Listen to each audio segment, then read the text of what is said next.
হযরতে জালালউদ্দিন জালালিয়তের কারণে মানুষ আশেপাশে আসতে পারতেন না। ইলমের জালালিয়ত, রূপ দবদবা। এই জালালউদ্দিন যখন এশকের সমুদ্র তথা শামস তাবরেজের সমুদ্রের মধ্যে 6 মাস ডুব দিয়েছিলেন। কয় মাস? 6 মাস। 6 মাস বের হন নাই। হুজুর শামস তাবরেজের সুহবতের মধ্যে ছিলেন 6টা মাস। এই 6 মাসে জালালউদ্দিন হয়ে গেছে মাওলায়ে রুম। মাওলায়ে রুম।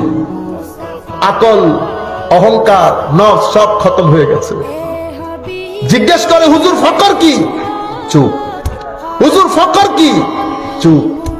হুজুর ফকর কাকে বলে? ফকর, ফকর আমাদের দেশে ফকির বলেন না আপনারা? আমাদের দেশে ফকির মানে যারা ভিক্ষা করে।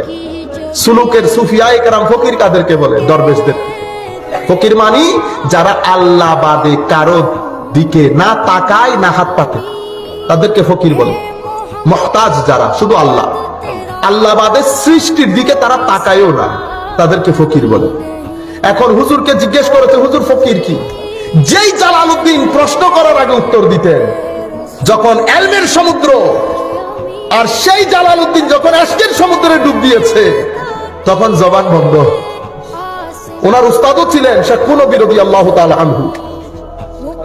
হুজুর চলে গেলেন।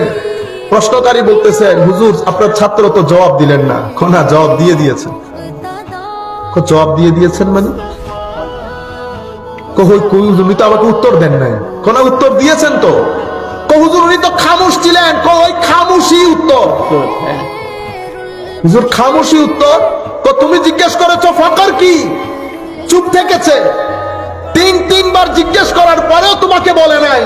সে তোমাকে বলতে চাচ্ছে ফকর মানি হচ্ছে অনেক জেনেও চুপ করে থাকা, মানি জ্ঞানের মহাসমুদ্র হয়েও বলা আমি কিছুই জানি না।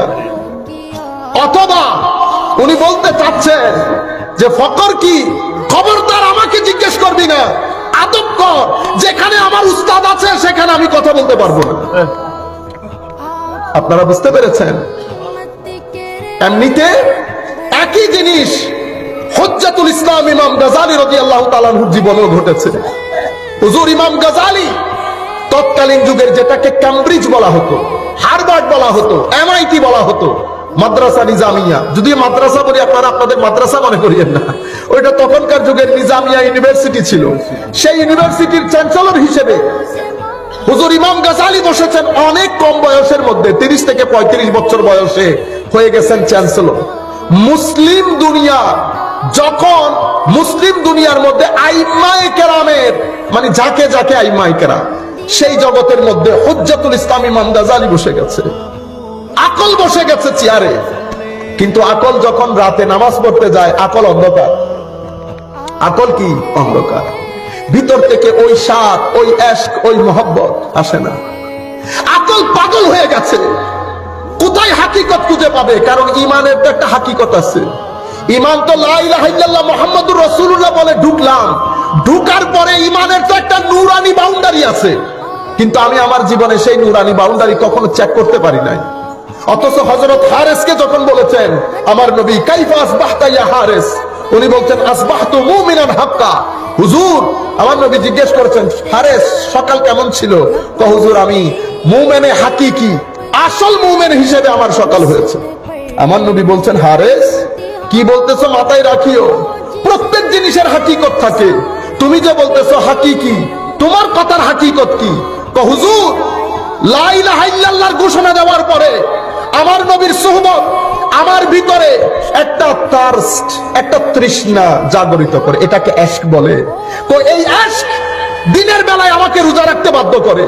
এই এশক মানুষ যখন ঘুমিয়ে যায় আমি সারা রাত আল্লাহর মেরাজের জন্য তৃষ্ণার্ত থাকি, আল্লাহর কুদরতির কদমে সিজদায় পড়ে থাকি।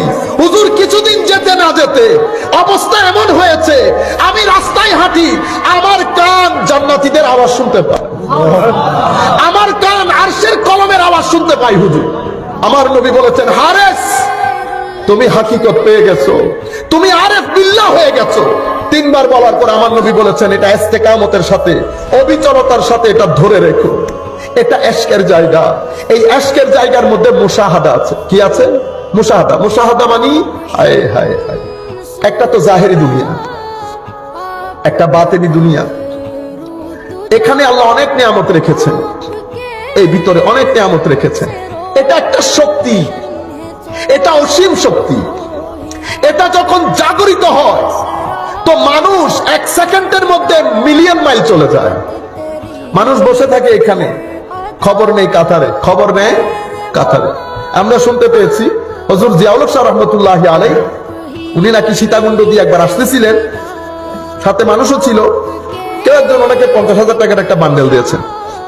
50,000 টাকাটা উনি বলে আসার সময় জঙ্গল একটাতে ফেলাই দিচ্ছে।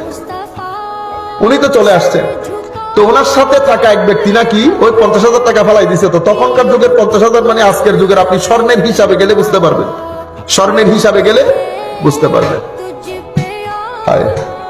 একজনকে বলে দেখতেছেন না, তো জিজ্ঞেস করেছেন এই ব্যক্তি কই? ও হুজুর একটু বাইরে গেছে। তো বাইরে যায় না, সে টাকা খুঁজতে গেছে। সে কি খুঁজতে গেছে? টাকা খুঁজতে গেছে।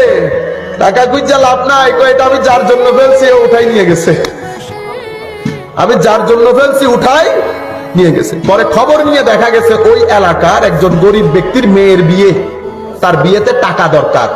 সেই ব্যক্তি ওই রাস্তা দিয়ে গরু নিয়ে যাবে, গরু নিয়ে যাবে, টাকাটা পেয়ে গেছে। টাকাটা আমি জাস্ট আপনাকে একটা এক্সাম্পল দিলাম। এটা আলাদা একটা দুনিয়া, এটা আলাদা একটা দুনিয়া আমাদের জন্য। এই কারণে আল্লাহ জ্ঞানও দুই ভাগ করেছে, একটা ব্রেইনের জ্ঞান, একটা কলবের জ্ঞান।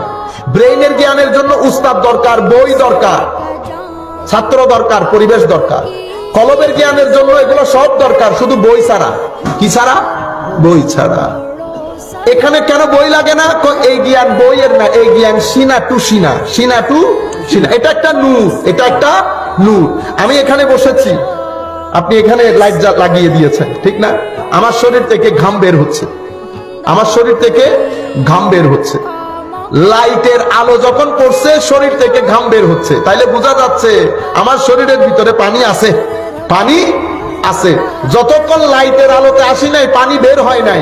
পানি বের হওয়া না হওয়া মানে পানি না থাকা না, আছে। লাইট পাই নাই বিদায় পানি বের হয় নাই। তো আমি যখন লাইটের দৃষ্টিতে যাব পানি বের হয়, পানি বের হয়। এটাকে ঘাম বলে, এটাকে নূর বলে। আপনারা বুঝতে পেরেছেন? কলব থেকে যেটা বের হয় এটাকে নূর বলে, শরীর থেকে যেটা বের হয় এটাকে ঘাম বলে। আপনারা জিনিসটা বুঝতে পারতেছেন? এই এটা যখন ব্রেইনেরটা তো ব্রেইন পাইলেন, এটা যখন এটা তিন ধরনের হয়। এটাকে আমরা প্রথমে কাশফ বলি। কি বলি? কাশফ। এরপর এটাকে আমরা এলহাম বলি, এটাকে আমরা এলমে লাদুন্নি বলি, এলমে লাদুন্নি। তো মুসা আলাইহিস সালামকে আল্লাহ ইচ্ছে করলে এটা সাথে সাথে দিতে পারতেন, কিন্তু আমার আল্লাহ বুঝাতে চেয়েছেন যে এলমে লাদুন্নি এটা এমনি নিয়ে যায় না, এটা আরেকজনের সুহবতে থাকতে হয় যার ভিতরে এলমে লাদুন্নি আছে, যার ভিতরে এলমে লাদুন্নি আছে। আপনারা বুঝতে, সেই কারণে সোহবতের দরকার হয়। সোহবতের কারণে সাহাবী, সোহবতের কারণে সাহাবী। সোহবত এক আজীব জিনিস। আপনি 100 বছরের রাস্তা মিনিটের মধ্যে অতিক্রম করতে পারবেন। হুজুর গৌসুল আজম আব্দুল কাদের জিলানী রাদিয়াল্লাহু তাআলা আনহু, ওনার সোহবতে ডাকাত দল আসছে, দেখছেন না? ডাকাত দল। আমার গৌসুল আজম 18 বছরের যুবক, ডাকাত দল ডাকাতি করতেছে। একজন দূর থেকে বলতেছে আছে কিছু।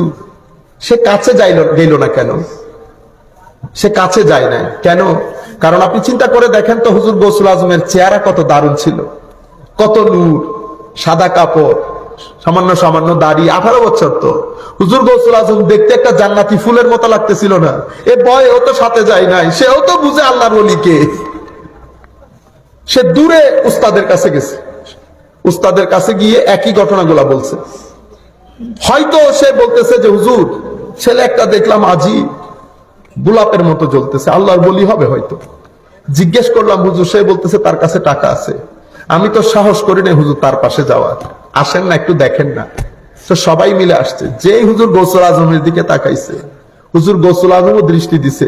সিনার ফ্রিকোয়েন্সির মধ্যে যখন আসা শুরু হয়েছে, ওই দাগ বাড়ায় না, ওয়াইফাই দাগ 1 2 3, এক দাগ যখন এখানে উঠছে তখন সিনার মধ্যে তরঙ্গ শুরু হয়ে যায় না?